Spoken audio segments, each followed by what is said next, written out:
dada va nihoyat biz Minor bilan gaplashyapmiz. Endi xotiramasangiz ham bo'ladi. Ne kuchayib ketaman. Yozmasangiz ham bo'ladi. Minor olib kelinglar deb adam yozib turadilar просто. Adam so'raydi qachon Minor keladi deydilar. Bir necha yil oldin podkast so'zi yaxshigina yangilik bo'lgan bo'lsa, hozirda bu so'z odamning ko'nglini aynitadigan darajaga yetib keldi. Sababi yegan yemagan to'g'ri noto'g'ri saviyali bachkana, xullas gapirishni biladigan hamma o'zini shu yo'nalishda ko'ryapti. Hatto shuni orqasidan kalla qo'yganlar ham ko'p bo'ldi. Misollarga nisbatan odamlar befahm bo'ladi, kalta fahm bo'lib ketyapti shunchalik degan gapim bor. Bu uchun uzr so'rayman. Okey, sizlar bilan Diyor va bugun biz gaplashadiganlar haqida gaplashamiz. Shu o'rinda qisqacha qilib tanishib o'tsak, o'zi podkast atamasi qayerdan kelib chiqqan? Podkast so'zi ikki so'zning yig'indisidir. iPod va broadcast. 2000-yillar boshida, ayniqsa 2004-yilda internet tezlashib, odamlar audio fayllarni yuklab tinglay boshlagach ommalashgan. Asl g'oya odamlar radioga bog'lanmasdan xohlagan payti eshittirish tinglasin. Podkastning asosini erkin fikrlar, chuqur suhbatlar tashkil qiladi. Asosan suhbat shaklida bo'lgani uchun u 1-2 soat davom etishi mumkin. Unda tinglovchi o'zini xuddi do'sti bilan gaplashib turgandek his qiladi.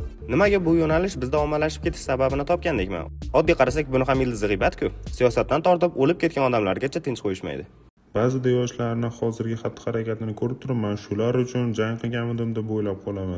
To'g'ri aytasiz. Mamlakatimiz hududida eng birinchi ochilgan podkastlar deb Mirshakar Fayzullayevning Haymayli va Teacher Azam muallifligidagi nozik qalb egalarini ko'rsatgan bo'lardim. Agar undan ham qadimiyroq podkastlarni bilsangiz, fikringizni izohlarda bildirib keting. Videoga ssenariy yozar ekanman, o'zbek YouTube'ida qancha podkast borligiga qiziqdim. Oldindan aytib qo'yay, ro'yxat juda uzun. Lolazor podkast, Nima gap podkast, Plosla podkast, Sigma podkast. Bu podkast, Tasvir podkast, Top podkast, BMP podkast, Rostan podkast, Instavay podkast, The Best podkast, Chiqish podkast, Prosta podkast, Iqtibos podkast, Kul podkast, O'zbekcha podkast, Parda podkast, Qo'shtirnoq podkast, Qurultoy podkast, Hashtag podkast, Undo podkast, Chaqchaq podkast, Bidir podkast, Asoschilar podkast, Kuch podkast, Edu podkast. Stop. Bu format qayerdadir ko'rgansiz-a? Erkak shoda kelin, erkatoy kelin, o'yin qaroq kelin, ayyor kelin, o'g'ri kelin, bokschi kelin, zolim kelin, diplomist kelin, cho'loq kelin, qo'shni kelin, toparmon kelin, otadan o'g'ilni ayirgan kelin, O'zim podkast tinglaymanmi? Ha, juda ko'pmi? Yetarlicha. Podkast eshitish yaxshi mashg'ulot. Uzoq yo'lda yoki qaysidir yumushni bajarayotganda podkast eshitish ancha foydali. Sababi ish ham bajarilyapti, qandaydir bilimlar ham o'zlashtirilyapti. Shaxsan o'zim yil davomida nechta media mahsulot iste'mol qilganimni yozib boraman. Intervyular, kino yoki seriallar, podkastlar. Xullas, bu haqida shaxsiy Instagram sahifamda ham videolar qilganman. Va ro'yxatga qarasak, 2023-yilda 63 ta va 2024-yilda 54 ta podkast tinglaganman. Ko'p qismi qanday bo'lgan? Men Dream League Soccer o'yinini juda ko'p o'ynardim. Payti keldiki, miyamda bir g'oya paydo bo'ldi. O'yin o'ynash bilan parallel holda musiqa tinglasamchi? Zo'r fikr. Keyinchalik shu musiqani o'rniga podkast tinglasamchi? Dohiyona fikr. Shunday qilib podkastning audiosini Telegram orqali tinglab o'ynardim. Ko'p o'ynab yuborgan taqdirimda ham hech bo'lmasa nimadir yangi bilim tingladim-ku degan aldamchi fikr paydo bo'ldi. Lekin shuncha tinglagan podkastlarimning hammasi esimdami? Yo'q albatta. Men bilan faqat DLS akkauntim qoldi. Lekin hozir eFootball o'ynayapman. Dale Carnegie'ning zo'r gapi bor. Hayot qiziq, o'rtasi chiziq. Chizig'idan yuraverasan, qizig'ini ko'raverasan. Nimani tushundingiz hozir masalan? Vaqt o'tgan sari miyamni yaxshiroq ishlatishni boshladim va aytdim. Shuncha ko'rgan podkastlarim qayerga ketdi?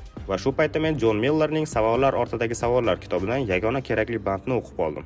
Biz juda ko'p seminarlarda qatnashamiz, juda ko'p darslar olamiz, behisob kitoblar sotib olamiz, sanoqsiz podkastlarni tinglaymiz. Juda ko'p mashg'ulotlarga qatnashamiz, lekin hammasi behuda. Agar o'rganayotgan narsamiz aslida nima ekanini aniq bilmasak, barcha harakatlarimiz behuda. O'rganish bu qatnashish, tinglash yoki o'qish emas.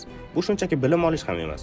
O'rganish asli to'g'ri amal haqidagi bilimni shu bilimga asoslangan harakatga aylantirishdir. Boshqacha aytganda, u o'zgarishni anglatadi. Doimo yodda tuting, o'rganish o'zgarish demakdir. Agar o'zgarmagan bo'lsangiz, demak o'rganmayapsiz. Balki video mazmuniga unchalik to'g'ri kelmagandir, lekin o'zimcha saviyali video chiqarayotgan bloger sifatida kitobdan iqtibos keltirmasam bo'lmas deb o'yladim. Ha, aytgancha, bunday formatdagi videolarga birinchi marta qo'l urishim. Shunday ekan, xato kamchiliklar bo'lsa uzr. Va atrofdagi do'stlar.